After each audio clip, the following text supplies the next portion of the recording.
Hey guys, Nick here, and today we see Negan's true plan for Shane and how far he will go with the torture and what he maybe has planned afterwards for Shane, and if Shane will even live past this episode. This is part 17 to this awesome remake of What If Rick Spared Shane. Now, we open up where we left off, obviously. Laura is still alive and is the one who accompanied Negan to get his bat back and get the jump on Shane, and is also the one keeping Rick from interfering because Negan said that he wants Shane and Shane alone and that he'll figure out Rick's group when he's done with him, because he specifically thought that Shane was a much better servant or, right-hand man than Simon ever was, and he proved it too.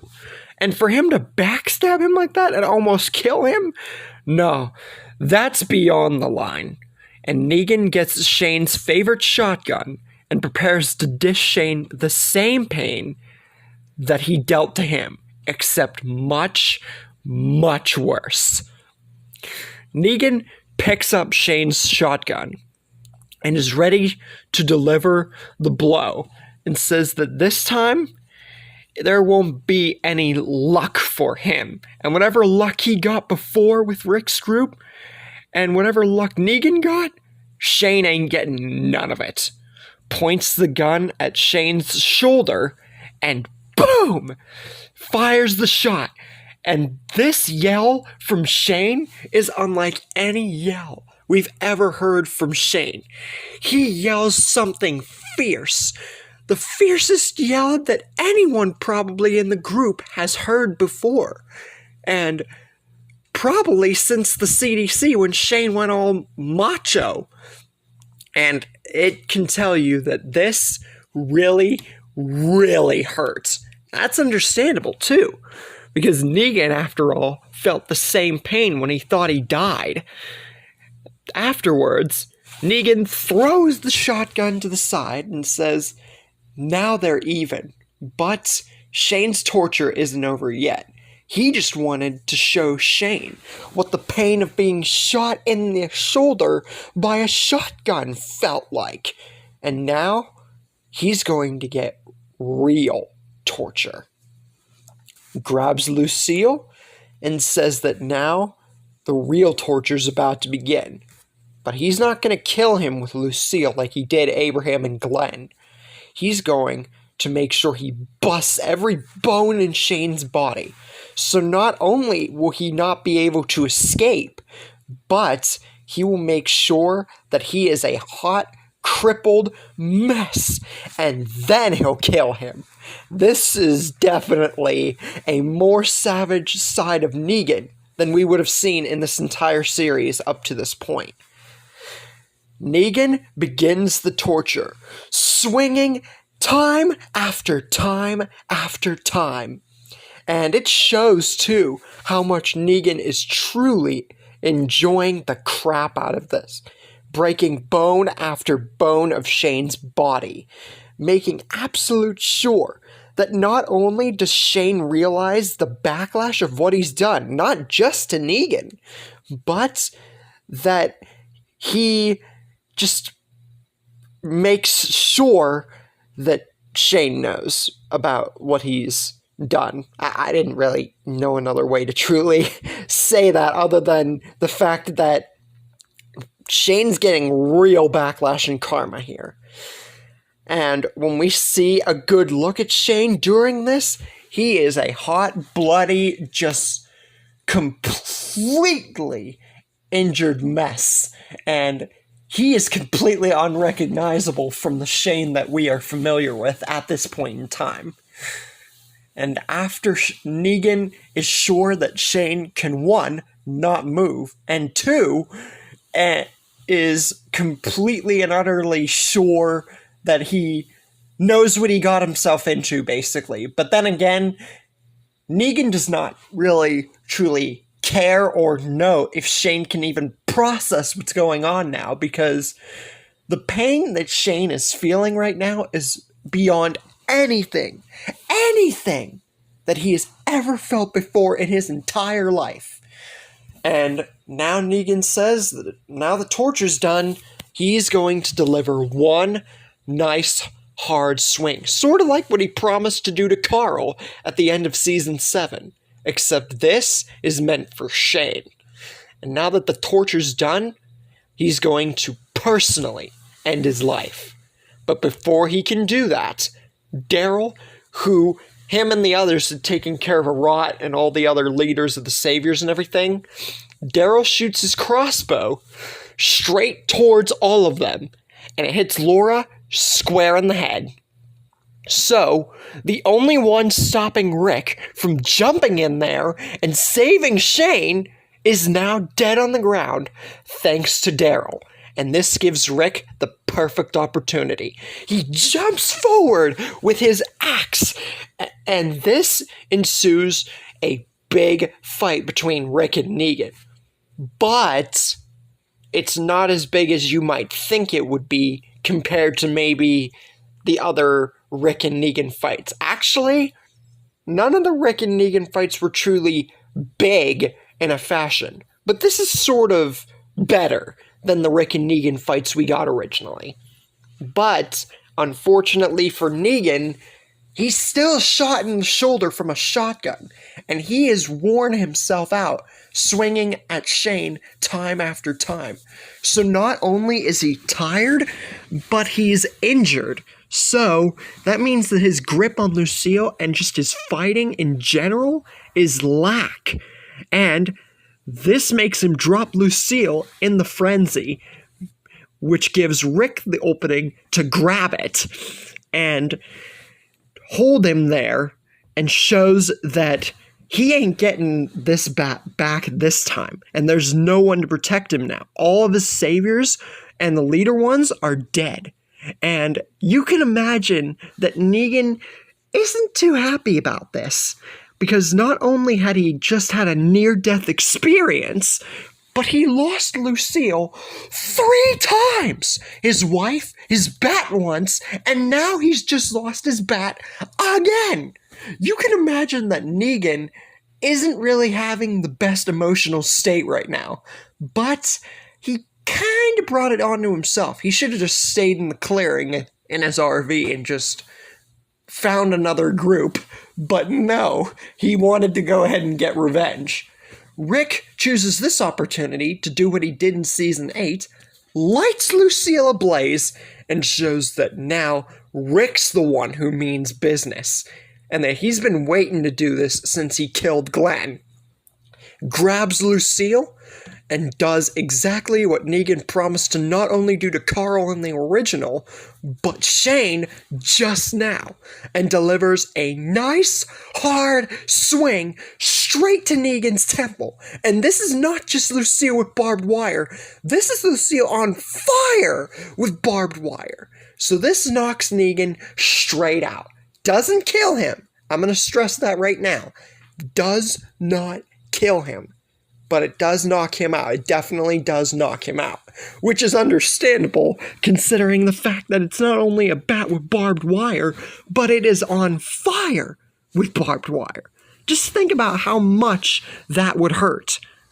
Rick, after this, sees Negan on the ground, sees Shane injured within an inch of his life, looks at Lucille, and contemplates what to do. Everybody in the group, well, the few leaders that went with Rick, are staring at him intensely, wondering what Rick's about to do, if he's going to end it, or what. But he doesn't. Rick throws Lucille straight into the windows of the sanctuary, it busting a window in the process, and crashing straight into the floor of the sanctuary. And Rick doesn't kill Negan. He spares him. And Daryl and Michonne are the first two to see this, and after seeing Rick just throw Lucille, and I'm sure that Rick would say save him or something like that in this situation, but I'm going to make sure that Rick actually does the deed himself by saving him. And after that, Daryl and Michonne, like I said, are the first two to see this, and they're not quite that thrilled that Negan was just spared, especially after all what he did. And they're staring at Rick with a mix of anger and just surprise. Like, why? But Lori and Carl are there too, and both of them actually smile, because Carl had wanted a peaceful future with Negan in the original story, and Lori, I feel, wouldn't be on a too far playing field from that. Actually, she's the one who taught Carl some form of that, honestly. Do the right thing. And seeing Rick do that, or what they think he does there, is actually really happy for them. Daryl is the first to truly react to Rick on this, and asks him what the crap he thinks he's doing. Like, he just saw what Negan did. He's seen what he's done. Why did he spare him? Rick then goes on to a big speech, saying that Daryl wasn't too good in the making either when he first met him, nor was Merle, and yet they changed their ways. And think about Shane. He's betrayed the group not once, but twice. And he actually, even though he didn't kill Negan, he still tried to help the group in their desperate hours. And he feels that if someone like Shane, who's betrayed the group on more than one occasion, can change his ways and really risk his life for the greater good of the group, that he feels that Negan can too, but it will take time. And that he wants Negan to truly feel sorry, feel the weight of his actions, sort of like Shane did, which he knows that Shane did, especially now. And brings out a pair of handcuffs and says that we're all going to go back to Alexandria now, where not only Shane, but Negan are going to both face the reality of their actions. Now, Michonne, she's one to definitely understand this. And like I said, Lori and Carl are definitely proud of Rick here. Daryl is still in that mindset that he is with Maggie at the end of Season 8, but I feel that it's not going to be as major as it was in the original story. He's still on Maggie's side about Glenn and everything, but it's nowhere near as big as the original story. I say it's like 50-50. After cuffing Negan and seeing all of what's been done to the sanctuary, Rick goes over to a battered, bruised, bloody, and broken Shane, who looks very similar to his zombie-like appearance we see him in Season 2 of the original story. Except, without the eyes and just the zombie kind of like demeanor.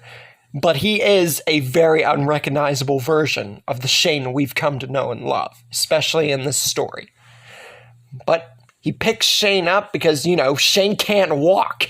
Pretty much every bone in his body has been broken. Like I said, battered, bloody, bruised, and broken. So yeah, that should tell you all you need to know. Picks up Negan, who is knocked out, picks up Shane, probably gives Negan or Shane to someone else, and all of them return to Alexandria. The battle has been won. But, unfortunately, Maggie, after hearing that Negan has been spared, isn't too happy about that.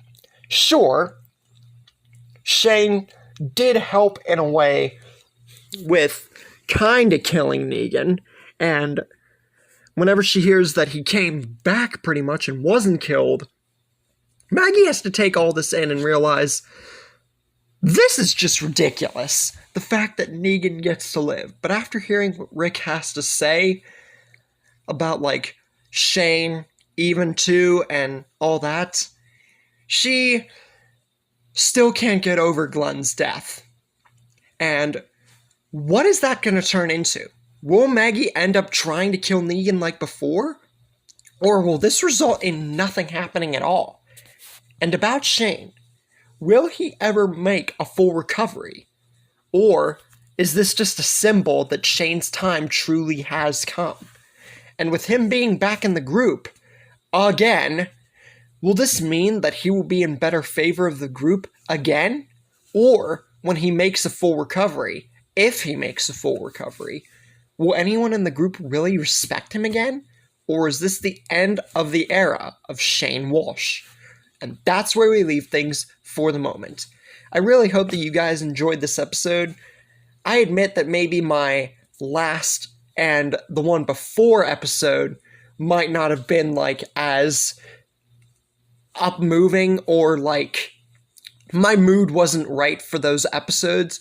But for this episode in particular, I wanted to really bring the mood out and give you guys a good feel on what's happening in this episode. But anyways, I hope you guys enjoyed. Stay tuned for the next episode.